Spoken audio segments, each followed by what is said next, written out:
기획재정위원회 전체 회의에서 우원식 더불어민주당 의원과 홍남기 경제부총리 간의 설전을 벌인 장면입니다.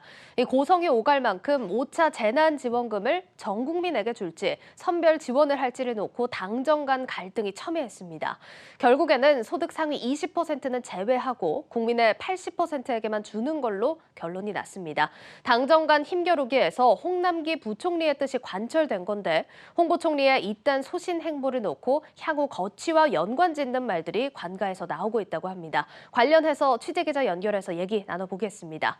자, 조 기자, 5차 재난지원금 논의 초반에만 해도 여당의 반발이 굉장히 심했던 걸로 알고 있는데 일단 선별 지원으로 결론이 났습니다.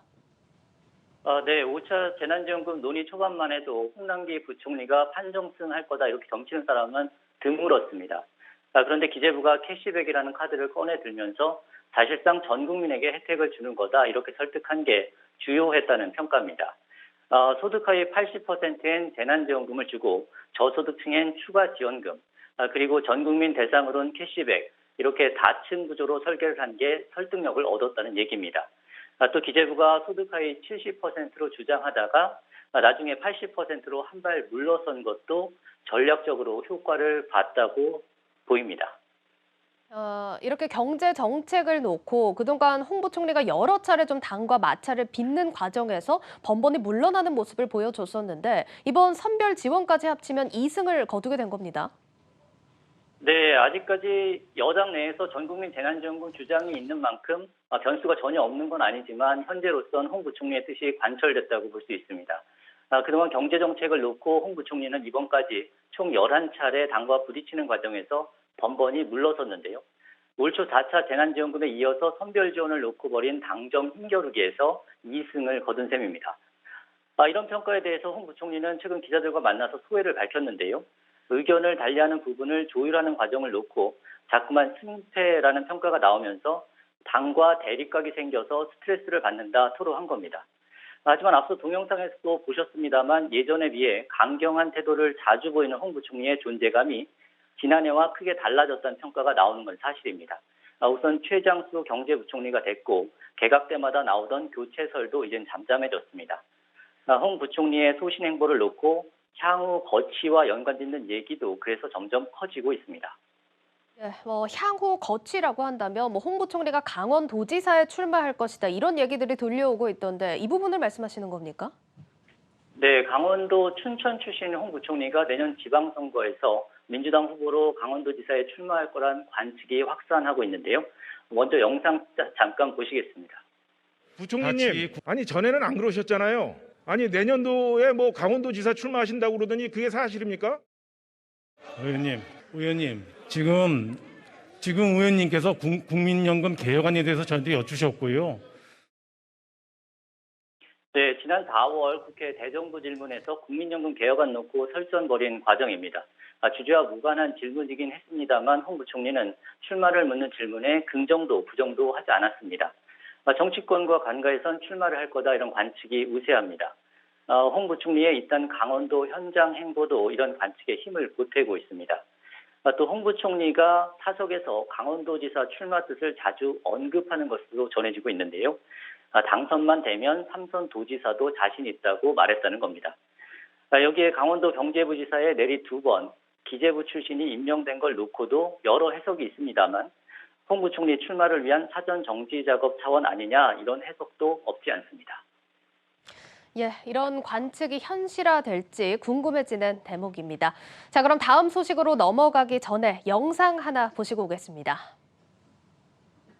3년간 노인들에 대해 집중적으로 고용 지원을 한 것처럼 40대 고용 대책을 별도의 주요한 정책 영역으로 삼아야 할 것입니다. 예, 2019년 12월 청와대 수석 보좌관 회의 장면입니다.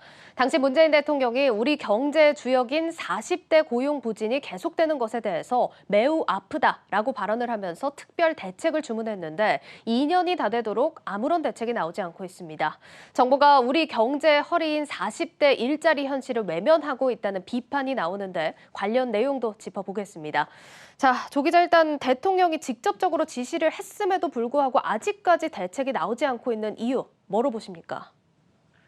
네, 정부는 표면적으로는 코로나19 때문이라고 설명하고 있습니다. 앞서 보신 것처럼 문재인 대통령이 2019년 12월에 40대 고용대책 지시한 이후에 정부는 열흘 만에 40대 일자리 TF를 출범시켰습니다. 그리고선 3개월 뒤인 2020년 3월 말까지 종합 대책을 내놓겠다 이렇게 발표까지 했거든요. 그런데 아시다시피 지난해 3월 코로나19가 터지면서 모든 계층의 고용 사정이 악화됐습니다. 그러자 정부는 40대 일자리 대책만 내놓기보다 모든 계층을 위한 고용 대책부터 수립하자며 40대 일자리 대책을 후순위로 미룬 겁니다. 지금 표면적이다라고 이유를 얘기를 해주셨는데 그러면 속내는 좀 다른 이유가 있다 이런 뜻으로 해석을 해봐도 될까요? 네, 40대는 우리 경제의 허리이자 중추입니다. 한 가정의 생계를 책임지는 가장인 경우가 많습니다. 그래서 40대 일자리 대책이 중요한데 중요한 만큼 접근하기가 까다로운 게 문제입니다. 현실적으로 일자리를 잃은 40대가 갈 곳은 많지 않습니다. 가족 부양을 해야 하는 부담 때문에 실직을 하더라도 저임금이나 단기 일자리를 꺼릴 수밖에 없는 겁니다. 결국 그래서 택하는 길이 자영업이 많지만 최근엔 최저임금 부담이나 코로나 등으로 이마저도 쉽지 않은 상황입니다. 이런 현실을 고려하면 정부로선 40대 일자리 대책을 내놓는 게 여간 어려운 일이 아닐 겁니다. 여기에 연령대별 지지율도 한 요인이란 분석도 없지 않습니다. 뭐 지지율로 보자면 그래도 딱 이 40대가 이번 정권의 우호한 성향이란 걸로 알고 있거든요. 네, 2030 세대와 달리 40대는 문재인 대통령과 이번 정부 정책에 대해서 꾸준히 지지를 보내고 있습니다. 민심위반이 본격화하는 청년들 대책이 당정청 입장에서 보면 아무래도 콘크리트 지지층으로 불리는 40대 정책보다 우선순위일 수밖에 없을 거란 분석입니다. 이번 정부가 짜는 사실상 마지막 하반기 경제정책 그리고 이를 뒷받침하기 위한 33조 원 규모의 슈퍼 추경 내용을 봐도 이런 내용을 알 수 있습니다. 정부 예산을 투입해서 청년 일자리 2만 개에서 3만 개 만드는 것을 비롯해서 주거와 자산 형성 등 종합적인 청년 대책엔 올인한 반면 40대에 특화된 대책은 사실상 전무한 상황입니다.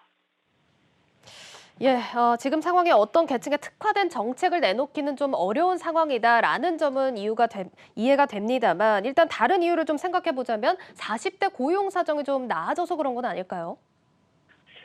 네, 지난 2017년과 지난해 40대 취업자 수를 비교해 보면 한 44만 명 가까이 줄었습니다. 그래프 보면 하락세를 보인 30대와 비슷한 흐름이고 20대의 경우도 3년 동안 소폭 개선되는 듯한 모습 보이다가 코로나가 닥친 지난해 감소했습니다.